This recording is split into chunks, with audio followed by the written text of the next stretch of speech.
नमस्कार, बहुत स्वागत आप सभी का। आपके साथ मैं हूं पूजा सचदेवा। भिवानी की 19 साल की मनीषा, जो प्लेवे स्कूल में टीचर थी, मौत हो गई। और मनीषा की मौत के मामले में पिछले 10 दिनों से लगातार विरोध चल रहा था, लेकिन आखिरकार वीरवार को अंतिम संस्कार हुआ। लेकिन इस पूरे मामले ने कई सवाल खड़े कर दिए हैं। कई अपडेट्स हैं आज इस केस में जो मैं आपको बताऊंगी इस वीडियो में। इस वीडियो को एंड तक आप जरूर देखिएगा। 13 अगस्त को भिवानी के एक खेत में एक लड़की का शव मिलता है। शव मिलने के बाद इलाके में हड़कंप मच गया। पुलिस ने अपनी जांच शुरू की। फिर पता लगा कि एक लड़की का शव मिला है जिसका नाम है मनीषा, और ये लड़की 11 अगस्त से लापता थी। परिवार के लोग उसकी तलाश कर रहे थे। मनीषा एक प्ले स्कूल में टीचर थी। 11 अगस्त को वो निकली थी, स्कूल से निकली थी, लेकिन उसके बाद वो अपने घर वापस नहीं लौटी। बेटी के लापता होने पर घर के लोगों ने पुलिस से मदद मांगी। घर के लोग पुलिस स्टेशन गए, लेकिन वहां से पुलिस की कोई मदद घर वालों को नहीं मिलती है। और 2 दिन के बाद यानी कि 13 अगस्त को मनीषा की लाश मिली, जिसके बाद परिवार के लोगों और ग्रामीणों ने जमकर प्रदर्शन किया, क्योंकि वो शव जिस अवस्था में मिला था उसके बाद परिवार के लोगों में गुस्सा था। पुलिस की भूमिका को लेकर कई तरह के सवाल उठाए जा रहे थे। लोगों का कहना है कि ये मामला हत्या का है। खैर, इस गुस्से को देखते हुए, इस विरोध को देखते हुए मनीषा की मौत का ये मामला सीबीआई को सौंप दिया गया है और अब इस मामले की जांच सीबीआई करेगी। लेकिन मनीषा की मौत को लेकर ही शुरू से कई सवाल उठ रहे थे। पुलिस की भूमिका पर भी। सबसे पहली चूक कहां हुई, सबसे पहला सवाल कहां उठा? 11 अगस्त को जब मनीषा लापता हो गई, परिवार के लोगों ने पुलिस को शिकायत दी कि बेटी घर नहीं लौटी है, लेकिन पुलिस ने कोई एक्शन इस पर नहीं लिया। कहा कि बेटी बड़ी है, जल्दी वापस लौट आएगी। फिर 12 अगस्त को पुलिस केस तो दर्ज कर लेती है, लेकिन मनीषा की तलाश में पुलिस ने कोई सर्चिंग नहीं की, कुछ नहीं किया। अब इस मामले में पुलिस ने 2 दिन तक कोई पहल नहीं की। फिर पुलिस को कुछ लोग ये जानकारी देते हैं कि लोहारू के सिंघानी गांव में नहर के पास खेतों में एक शव मिला, और जांच में पता लगा कि ये लाश ढानी लक्ष्मण की बेटी मनीषा की है। शव की शुरुआती जांच हुई, जिसमें कहा गया कि मनीषा की बेरहमी से हत्या की गई।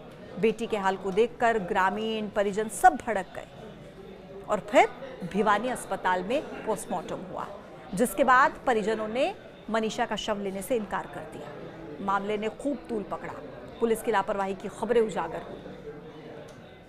तो नायब सैनी सरकार ने एसपी मनवीर सिंह को पद से हटा दिया। लोहारू थाने के 5 पुलिसकर्मियों को इस पूरे मामले में सस्पेंड कर दिया गया। 5 दिनों तक इस पूरे केस में धरना प्रदर्शन चलता रहा, और फिर अचानक से 18 अगस्त को इस मामले में पुलिस ने यह दावा किया कि मनीषा ने आत्महत्या की थी। कीटनाशक खरीदकर पी लिया था। सुसाइड नोट भी एक वायरल हो जाता है। हालांकि पुलिस ने इस नोट के वायरल होने पर ज्यादा कुछ नहीं कहा, लेकिन परिजन फिर भड़क गए। रोहतक पीजीआई में शव की जांच में पुष्टि रेप की भी नहीं हुई, जिसकी आशंका पहले जताई जा रही थी। देखिए, जो मनीषा की संदिग्ध मौत का मामला है, ये पहले से ही सवालों के घेरे में रहा है। 3 बार इस केस में पोस्टमार्टम किया जा चुका है। मनीषा के परिवार के लोगों की 2 मांगे थी। एक, इस मामले की जांच सीबीआई करे, और दूसरी, दिल्ली एम्स से पोस्टमार्टम होना चाहिए, और दोनों ही मांगे पूरी हो चुकी हैं। मुख्यमंत्री नायब सिंह सैनी ने बताया कि इस केस को सीबीआई को सौंप दिया गया है, यानी इस केस की जांच अब सीबीआई करेगी, और एम्स में जो है पोस्टमार्टम भी किया जा चुका है। पहले 13 अगस्त को भिवानी के एक अस्पताल में सबसे पहला जो पोस्टमार्टम है वो किया गया, और उसमें यह आया कि त्वचा छिली हुई थी, जैसे नोची गई हो, पेट फूला हुआ था, बच्चादानी हल्की सी बाहर थी, बाहर की तरफ निकली हुई थी। ये पहले पोस्टमार्टम में कहा गया, और ये सिर्फ जो पॉइंटर्स हैं, मुख्य जो बिंदु हैं, वो मैं आपको बता रही हूँ। शव पर हालांकि मारने जैसे कोई निशान नजर नहीं आ रहे थे। अब कीटनाशक मनीषा ने पिया है ये क्योंकि कहा जा रहा था, तो ऐसे में कुछ झाग के निशान या खून के निशान होने चाहिए, लेकिन पहले रिपोर्ट में ये आया कि ऐसा कोई भी मतलब झाग का निशान या खून ऐसा कुछ नहीं मिला। हालांकि गर्दन पर 29.5 × 16 सेंटीमीटर का घाव जरूर था, 29.5 गुना कर दीजिए 16 सेंटीमीटर का ये घाव उसकी गर्दन पर था। यानी कि 48 घंटे के बाद जो रिपोर्ट सामने आती है उसमें जो मामला है वो कहीं ना कहीं हत्या जैसा लग रहा था। लेकिन सवाल ये थे कि जो पहले पोस्टमार्टम में शव की हालत बताई गई थी कि 48 घंटे के अंदर ऐसी हालत हो सकती है। परिजनों ने कहा कि ये हत्या है। फिर दोबारा से 15 अगस्त को स्वतंत्रता दिवस के दिन दूसरा पोस्टमार्टम इस केस में होता है और दूसरा पोस्टमार्टम होता है पीजीआई रोहतक से। उसमें था कि जो घास फूस थी वो बालों में फंसा हुआ था, चेहरे पर जो त्वचा है वो सड़ चुकी थी, आंखें धसी हुई थी। हालांकि पहले रिपोर्ट में कहा गया था कि आंख जो थी वो गायब थी, लेकिन दूसरी में कहा गया कि धसी हुई थी। रीढ़ की हड्डी में इंजरी की बात दूसरी रिपोर्ट में कही गई। कहीं खून या सूजन नहीं थी, ये भी हालांकि कहा गया। स्वास्थ्य नली का हिस्सा अलग होकर पड़ा हुआ था। दूसरी रिपोर्ट में मतलब ये सब कुछ लिखा गया कि जो इंटरनल ऑर्गन है, पेट या और जो आंतरिक अंग है वो गायब थे। आंखें, कोर्निया ये सब धंसा हुआ था।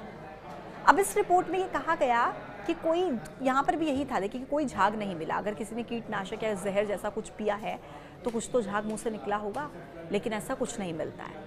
दोनों रिपोर्ट्स की अगर बात करें तो दोनों रिपोर्ट्स में अलग अलग बातें सामने आती हैं। काफ़ी कुछ फ़र्क दोनों रिपोर्ट्स में सामने आता है। वहाँ की रिपोर्ट में ये मामला कहीं ना कहीं आत्महत्या में तब्दील होता हुआ नजर आया। जहर खाने से मौत की बात कहीं ना कहीं सामने आ रही थी। हालांकि पीजीआई रोहतक के डॉक्टर ने कहा कि मनीषा के साथ कोई दुष्कर्म जैसी घटना नहीं हुई है। घुटनों पर हाँ छोटे छोटे निशान मिले हैं। शरीर के अंग के टुकड़ों की भी जांच की गई है और गर्दन पर जो निशान मिला है लग रहा है कि जानवर ने काटा है। लेकिन इसके बावजूद मनीषा के जो परिजन हैं वो माने नहीं और उन्होंने कहा कि ये पोस्टमार्टम दिल्ली के एम्स में होना चाहिए और फिर दिल्ली के एम्स में पोस्टमार्टम होता है। एक और अपडेट आपको मैं दे दूं, इस केस में अब लॉरेंस बिश्नोई की भी एंट्री हो चुकी है।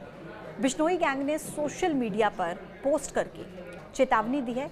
कहा है कि अगर पुलिस न्याय नहीं दिला पाई तो हम कातिल को खुद मौत के घाट उतार देंगे।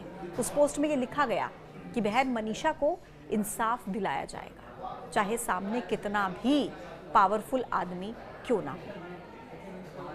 ये चेतावनी बिश्नोई गैंग की तरफ से दी गई है। परिवार के लोग, गांव के लोग हालांकि अब भी इंसाफ की राह तक रहे हैं। अभी तक कोई भी गिरफ्तारी इस पूरे मामले में हुई नहीं है। अब ये देखना होगा कि मनीषा की संदिग्ध मौत का मामला आखिर क्लियर कब होता है। क्या सीबीआई अब मनीषा को इंसाफ दिला पाएगी? क्योंकि इस पूरे मामले को लेकर जिस तरीके से रिपोर्ट सामने आई है, पहले 2 पोस्टमार्टम रिपोर्ट सामने आई है और उसमें काफ़ी कुछ डिफरेंस मिलता है, तो कई तरह के सवाल वहाँ पर खड़े होते हैं। पुलिस की भूमिका को लेकर यहाँ पर कई तरह के सवाल खड़े होते हैं। हालांकि अब इस पूरे मामले की जांच सीबीआई ज़रूर करेगी, लेकिन एक सुसाइड नोट बरामद हुआ है बैग से मनीषा के। ये बात पुलिस की तरफ से कही गई थी कि उसमें कुछ आधार कार्ड और अन्य डॉक्यूमेंट्स भी मिले और एक सुसाइड नोट भी मिला है, जिसको लेकर मनीषा के पिता ये कहते हैं कि मेरी बेटी अंग्रेजी में नहीं लिख सकती है और मेरी बेटी आत्महत्या नहीं कर सकती है, ये मैं दावे के साथ कह सकता हूँ। लेकिन उसके बावजूद अभी तक इस पूरे मामले में कोई गिरफ्तारी नहीं हुई है। हालांकि परिवार के लोग लगातार न्याय की राह तक रहे हैं। उन्हें अभी भी उम्मीद है कि मामला क्योंकि सीबीआई तक पहुंच चुका है और सीबीआई इस मामले की जांच करेगी, तो उम्मीद है उन्हें कि जल्द ही इस पूरे मामले में न्याय मिलेगा।